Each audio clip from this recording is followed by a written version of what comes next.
आज मु बनैबी ग्रेवी कोबी से गोटे कोबी रखी धोईकी काटिकी आलू गोटे मटर गोटे छोट गिनारे गिने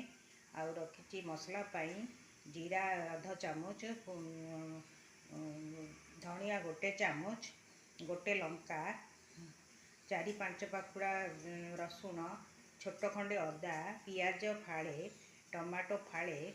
काजू 4-6टा और दालचीनी खंडे गुजराती गोटे देखो ये रखि मसला को मु ग्राइंडिंग कर देछि। देखो ये मोर कड़ाई गरम हो जाइए तेल पकई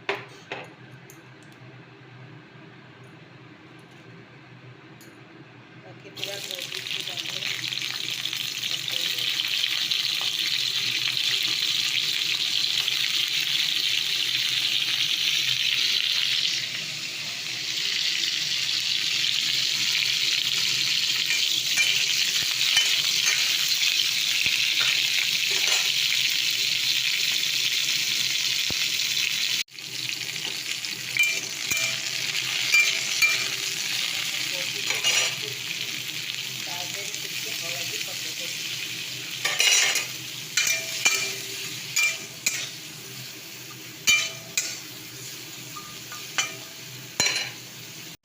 देखो ये मोर कोबी भाजी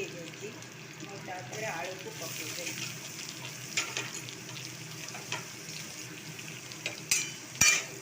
कोबी आलू भाजी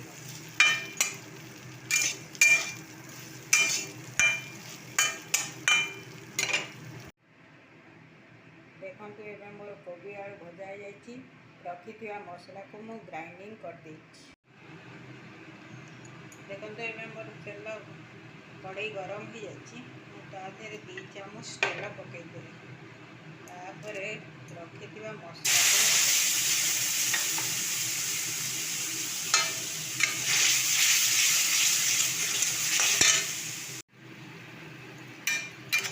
मोर मसला कषि होती लुण आवश्यक अनुसार लुण हलदी गुंड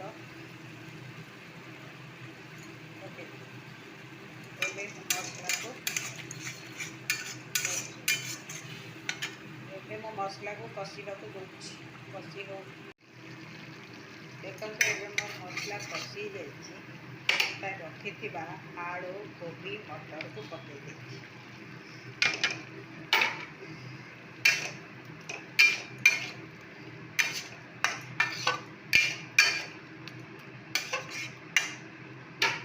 एवं मु चुली सिम रे रखिकी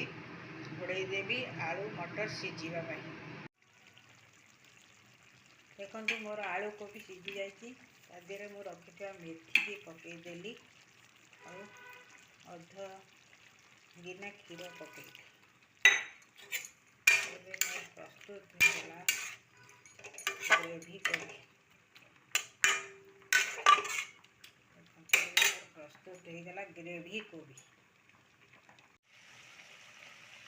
देखो ये मोर ग्रेवी कोबी प्रस्तुत हो जाए।